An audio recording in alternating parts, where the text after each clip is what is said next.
Assalamualaikum warahmatullahi wabarakatuh. Salam sejahtera bagi kita semua. Yang terhormat Bapak Zawawi dan Bapak Rega selaku dosen pengampu mata kuliah Kewarganegaraan kelas E.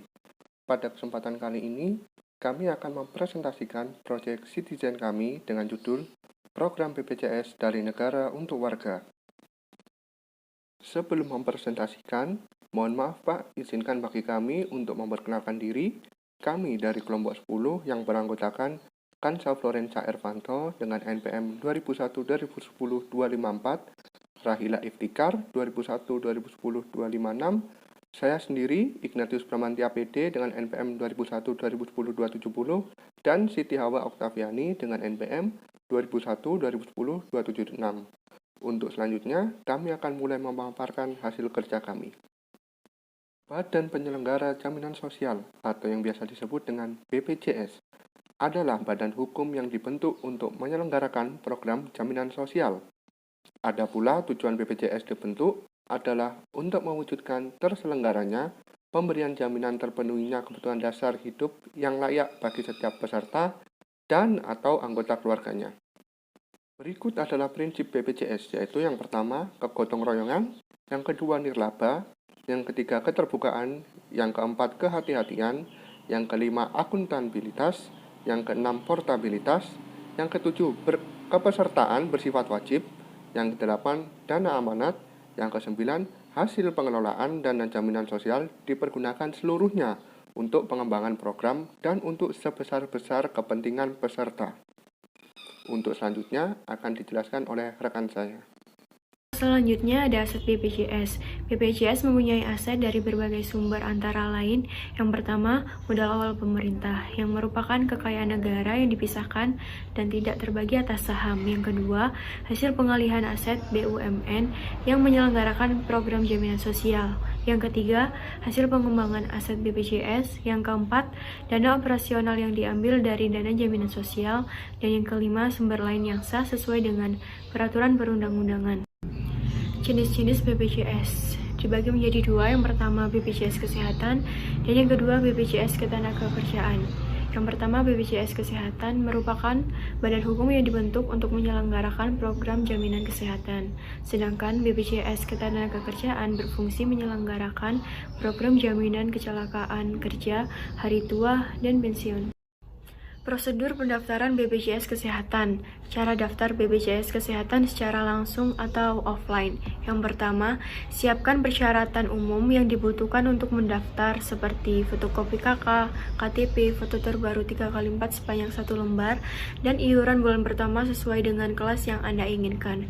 Yang kedua, datangi kantor BPJS Kesehatan terdekat dari rumah Anda. Yang ketiga, isilah formulir pendaftaran dengan cermat dan teliti. Yang keempat, setelah formulir diisi dengan lengkap dan benar, Anda akan diberi virtual akun di mana nantinya dapat digunakan sebagai metode pembayaran maupun transfer dana klaim saat dibutuhkan. Yang kelima, lakukan pembayaran di bank yang telah ditunjuk. Dan yang keenam, kembali ke kantor BPJS Kesehatan dengan menyerahkan bukti transfer, lalu tunggu hingga kartu BPJS Kesehatan Anda selesai dicetak. Selanjutnya, cara mendaftar BPJS Kesehatan secara online. Yang pertama, konfirmasi pendaftaran, lalu siapkan berkas-berkas yang diperlukan seperti KK, KTP, NPWP, email, dan nomor HP. Yang kedua, buka website BPJS dari smartphone atau laptop. 3. Isi data yang telah disediakan dengan benar. 4. Pilih biaya iuran yang sesuai dengan kebutuhan Anda.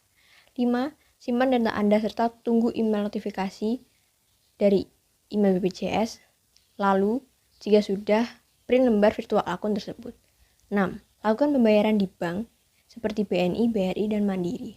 7. Setelah menyerahkan uang dan nomor virtual pada teller bank, nanti Anda akan mendapat bukti pembayaran.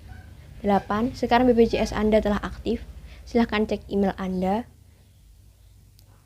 Lalu ada balasan berupa EID card BPJS yang bisa di-print sendiri. 9. Anda juga bisa print kartu BPJS di kantor cabang BPJS terdekat. Untuk melakukan ini, Anda langsung saja ke bagian print kartu BPJS Kesehatan. Cukup memberikan semua data sebelumnya, formulir isiannya, virtual akun, serta bukti pembayaran. Selanjutnya, feedback terhadap fasilitas negara. Yang pertama, menjaga hubungan baik dengan BPJS. Kedua, membayar iuran sesuai layanan diikuti secara tepat waktu. Ketiga, mengikuti prosedur yang telah diberikan. Keempat, menjaga dan merawat fasilitas yang diberikan. 5. Menggunakan fasilitas dengan tepat. Selanjutnya yaitu kontribusi dari rakyat, khususnya mahasiswa untuk negara. Yang pertama, mahasiswa sebagai pembawa perubahan. Mahasiswa terbagi menjadi dua suku kata, yaitu maha dan siswa. Maha artinya dan siswa artinya pelajar. Jadi secara pengertian mahasiswa artinya terpelajar. Maka dari itu mahasiswa adalah seorang agen pembawa perubahan. Dalam artian ini mahasiswa tidak hanya menjadi penggas perubahan, tetapi sebagai objek atau pelaku dalam perubahan tersebut. Banyak pembodohan serta ketidakadilan yang telah dilakukan pemimpin bangsa ini. Itulah sebabnya mahasiswa kerap melakukan gerakan-gerakan mahasiswa melalui berbagai aksi di lapangan. Sebagai warga negara yang baik sekaligus mahasiswa, kita wajib mematuhi protokol kesehatan. COVID-19 sudah tidak asing di telinga kita. Awalnya hanya dianggap flu biasa dan akhirnya menjadi pandemi. Sudah banyak korban meninggal dunia karena pandemi ini. Protokol kesehatan wajib ditaati seperti yang pertama, yaitu yang paling penting adalah dengan cara menjaga kebersihan tangan, karena tangan adalah media penyebaran virus yang paling utama.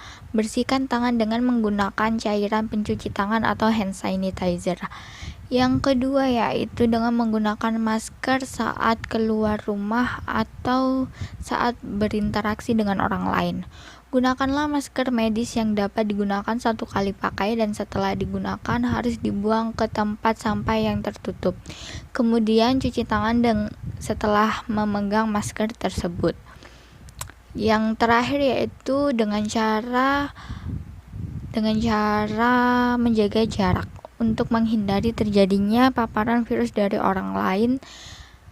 Kita harus senantiasa menjaga jarak dengan orang lain minimal 1 meter.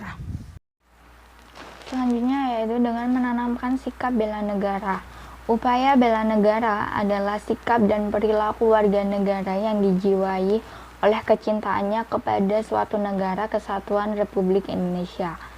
Sikap tersebut berdasarkan Pancasila dan Undang-Undang Dasar 1945 dalam menjamin kelangsungan hidup bangsa dan negara. Dalam pelaksanaan pembelaan negara, seorang warga negara bisa melakukan baik secara fisik maupun non-fisik. Di antaranya dengan cara perjuangan mengangkat senjata apabila ada serangan dari negara asing terhadap kedaulatan bangsa. Itu termasuk fisik. Sementara non-fisik yaitu semua usaha untuk menjaga bangsa serta kedaulatan negara menjadi proses peningkatan nasionalisme. Sekian presentasi dari kelompok kami. Apabila ada kekurangan dan kesalahan baik perkataan ataupun tindakan, mohon dimaafkan. Terima kasih. Wassalamualaikum warahmatullahi wabarakatuh.